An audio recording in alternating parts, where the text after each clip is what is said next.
लोगोफोर नोंथांमोनखौ आंनि YouTube channel सोरजि दा क्रिएटिभिटियाव बरायनानै लाग्रोनाय जाबाय। गुबैयै आंहा मोनसे आरजे क्रिएटिभिटि मुङै मोनसे YouTube चेनेल दङमोन। बे YouTube चेनेला आथिखालाव डिलीट जानानै थांबाय। गोबां नाजानायनि गेजेरजों गोबां प्रसेसनि गेजेरजों आङो रिकभार खालामनो नाजादोंमोनब्लाबो नाथाय हानाय जायाखिसै।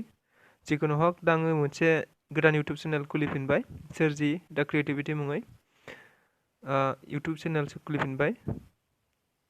गुबैयै आङो बे YouTube चेनेलाव माखासे इनफर्मेटिभ नलेजेबल आरो माखासे गोनांथार खोथाफोरखौ बेयाव सावरायनो लागोन एबा बे YouTube चेनेलनि गेजेरजों आङो गोबां बेबायदि माखासे इनफर्मेटिभ नलेजफोरखौ होबाय थागोन। मिथिनांगौ बाथ्राफोरखौ आङो बेनि गेजेरजों फोरमायबाय थानाय जागोन आं जेसे हायो एसे।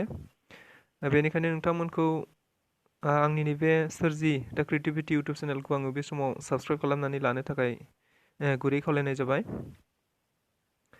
गुबैयै आङो बेयाव माखासे एग्जाम रिलेटेड जब इन्टारभिउस रिलेटेड बेफोरबायदि बाथ्राफोरखौ आङो सावरायनो लागोन एबा माखासे गोनांथार कुइसन एन्सारफोरनि सोमोन्दै आं बेयाव सावरायनो लागोन। बेनिखायनो जाय बिथांमोनहा इन्टारेस्टेड जब्स इन्टारभिउ आरो गोबां रोखोमनि इन्टारभिउफोराव एग्जामफोराव कम्पिटिटिभ एग्जामफोराव गुबैयै बेबायदि बाथ्राखौनो आं बेयाव सावरायनो लागोन। दाखालि आरजे क्रिएटिभिटियाव आं बेखौ आंनि बे जा कुइसन लानानै फैदों बे कुइसनखौ आङो आरजे क्रिएटिभिटियाव हगारखानाय जाबायमोन। नाथायबा इउटुब चेनेला डिलीट जानायनि उनाव आं बेखौ गोदानै नैबे सोरजि दा क्रिएटिभिटियाव हगारफिननाय जाबाय। जिखुनु हक आङो बेयाव गोबां रोखोमनि कुइसन सावरायलांगोन। उनाव गोबां रोखोमनि कुइसन सावरायलांबाय थागोन। दा आङो गिबियै कुइसन सावरायनो लागोन आसाम हिस्ट्रिनिफ्राय।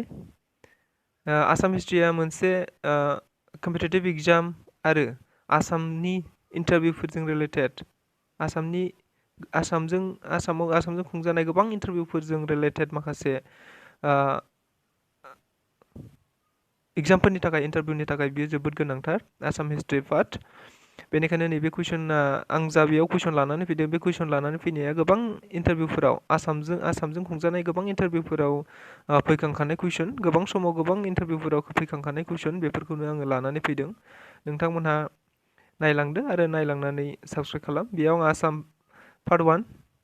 आसाम हिस्ट्रि पार्ट 1 हिसाबै सावरायदों एबा दिनै गिबि हिसाबै आङो सावरायगोन। बेनिखायनो आसाम हिस्ट्रि पार्ट 1 होननानै लानाय जादों। माने आसामनि जारिमिन जागायनायनिफ्राय आङो बेयाव मोनफा मोनफायै सावरायलांनो नाजागोन। बेनि अनगायैबो आङो आसामनि जिके आरो गोबां रोखोमनि बेयाव माखासे कुइसनफोरखौ आं सावरायगोन। बेनिखायनो जाय बिथांमोनहा इन्टारेस्टेड बिथांमोनखौ आङो साबस्क्राइब खालामनानै लोगोफोरनोबो शेयार खालामलायनानै जाहाथे मोन्थिहोयो बेनि सोमोन्दै आं बेयाव सावरायलांगोन। बेखौनो खावलायखानाय जाबाय। आं जा कुइसनफोरखौ लानानै फैदों बे कुइसनफोरा important for competitive exams and various Assam related exams and any job इन्टारभिउसफोरनि थाखाय जोबोद गोनांथार जागोन। माने आसामनि कम्पिटिटिभ एग्जाम आरो भेरियास आसामजों सोमोन्दो थानाय गोबां रोखोमनि एग्जाम आरो साख्रिनि इन्टारभिउफोरनि थाखाय बे कुइसनफोरा जोबोद गोनांथि जागोन। बेनिखायनो नोंथांमोनहा नायलांबानो जाबाय। बिदिब्ला जों नोंथांजों कुइसनाव थांनि। से नाम्बार कुइसनाव दङ हाउ मेनि इरास वी कैन डिवाइडेड द आसाम हिस्ट्री। माने आसामनि जारिमिनखौ जोङो मोनबेसे इरायाव बोखावनो हायो। आसामनि जारिमिनखौ जों मोनबेसे इरायाव बोखावनो हायो। जोंनि आसामखौ माखासे इराफोराव राननाय जादों नालाय बे इराफोरा मोनबेसे एबा आसामनि जारिमिनखौ मोनबेसे इरायाव बोखावनो हानाय जायो। गुबैयै बे सावरायनायाव आङो एन्सारफोरखौ अपसनफोरखौ इंलिसावनो होनाय जादों आरो बे इंलिसखौ आङो जेसेबां हायो एसेबां आं बर'आवबो ट्रेन्सलेट खालामनानै होलांनाय जागोन। मानोना इंलिसनि होयोब्ला एसे गोरलैसिन जायो बुजिनायाव एबा सिनायनायाव। माखासे बर'नि सोदोबफोरा एसे गोब्राब जायोथ', बेनिखायनो कमन जानायनि थाखाय आङो इंलिसखौनो बेयाव अपसनफोरखौ होनाय जादों। दा आसामनि जारिमिनखौ मोनबेसे इरायाव बोखावनो हायो बेयाव अपसन दङ। अपसन एआव दङ 4 इरा, अपसन बिआव दङ 5 इरा, अपसन सिआव दङ 6 इरा, अपसन डिआव दङ 7 इरा।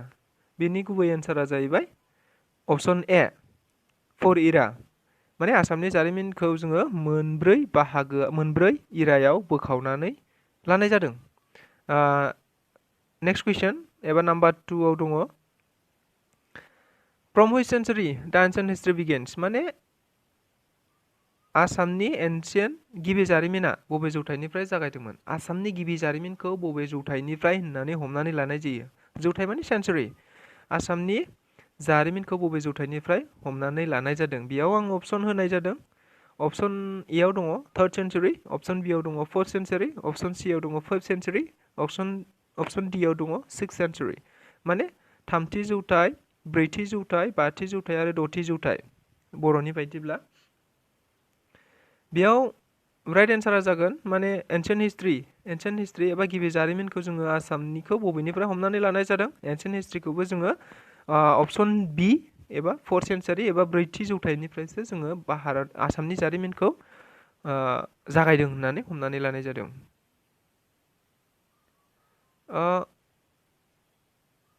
3 नम्बर कुइसनाव दङ 3 नम्बर सोंनायाव दङ द कलनियेल इरा बिगिन्स फ्रम माने कलनियेल इराया मा समनिफ्राय जागायदोंमोन आं दहाय बुंबोदोंना अपसन कुइसन नाम्बार ए आव माने मोनब्रै जोंहा इराखौ मोनब्रै बाहागोआव बोखावनाय जादों एबा आसामनि जारिमिनखौ जोङो मोनब्रै इरायाव बोखावनाय जादों आं खोन्थानानै होनि आसामनि जारिमिनखौ जोङो मोनब्रै इरायाव बोखावनानै होनाय जादों आरो बे मोनब्रै इरायानो जाबाय एन्सिएन्ट इरा बेनि उनाव मेडिएभेल इरा बेनि उनाव कलनियेल इरा बेनि उनाव पोस्ट कलनियेल इरा बे मोनब्रैयाव बोखावनानै होनाय जादों नैबे कलनियेल इरा जाय कलनियेल इराया 3थि इरा बे 3थि इरा एबा कलनियेल इराया माब्लानिफ्राय जागायदोंमोन बेयाव अपसनाव होनाय दङ after the treaty of Majuli after the treaty of Yandabo after the treaty of Assam and none of this माने बर'नि बायदिबा माजुलिनि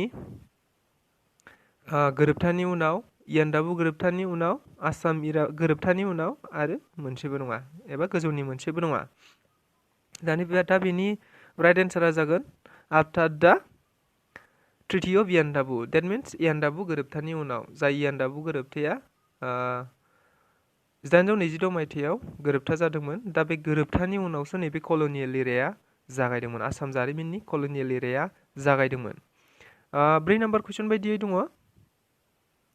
which period is known as medieval era दहाय बुंबोदोंना मेडिएभेल इरा माने नैथि इरा बियो मेडिएभेल इराया बबे मोनसे गाहायनि बबे मोनसे समखोन्दोखौ जोङो मेडिएभेल इरा होननानै बुंनानै लानाय जायो एबा हमनानै लानाय जायो बर'आव होखादों कुइसनखौ बबे मोनसे समखौ मेडिएभेल इरा महरै मिथिनाय जायो अपसनफोराव दङ अपसन ए आव दङ after independence of India after 1826 to independence of India option C आव दङ 1206 to treaty of Yandabo in 1826 and option D आव दङ नान अफ दिस बेनि राइट एन्सारा जागोन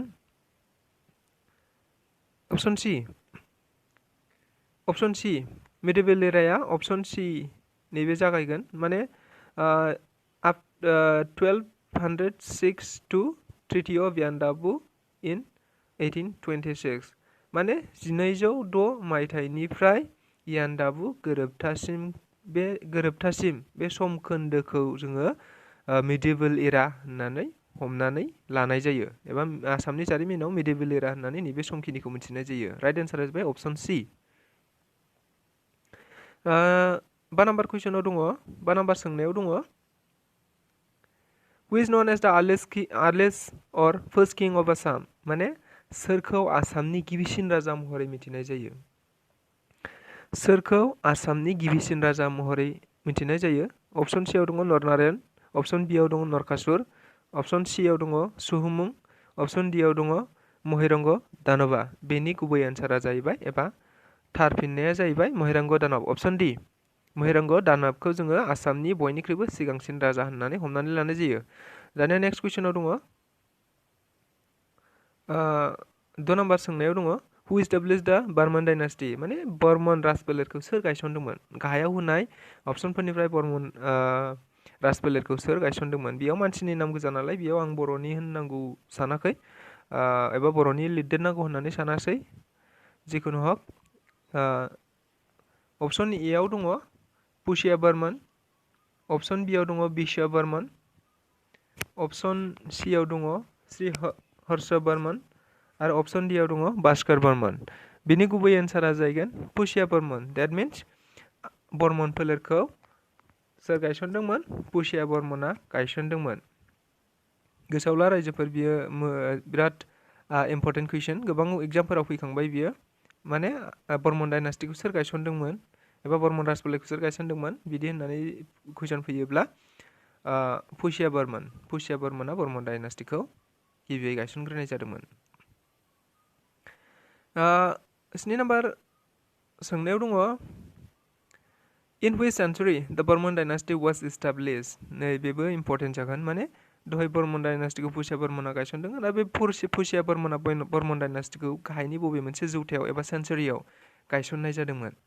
बबे मोनसे सेन्चुरियाव बबे मोनसे जौथायाव बर्मन राजफोलेरखौ बिथां पुष्य बर्मना गायसननाय जादोंमोन? बे जाहैबाय अपसन हिसाबै दङ अपसन ए आव 4th सेन्चुरि, अपसन बि आव 3rd सेन्चुरि, अपसन 5 आव 5th सेन्चुरि, अपसन सि आव 5th सेन्चुरि आरो अपसन डि आव 6th सेन्चुरि।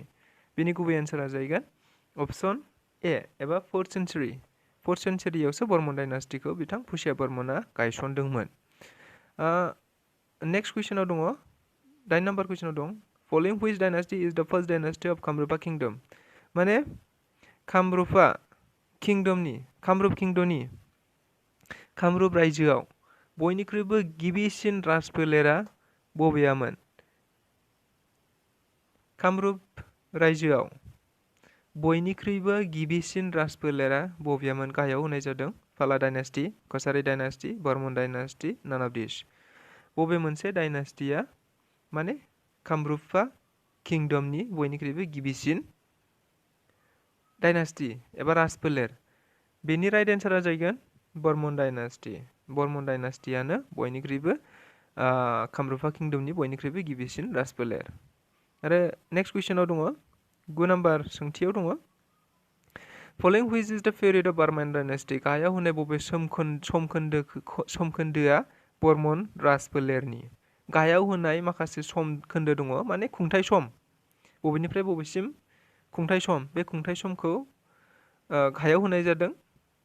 बेबायदिनो गाहायाव होनाय समखोन्दोफोरनिफ्राय बर्मन राजफोलेरनि समखोन्दोआ बबे?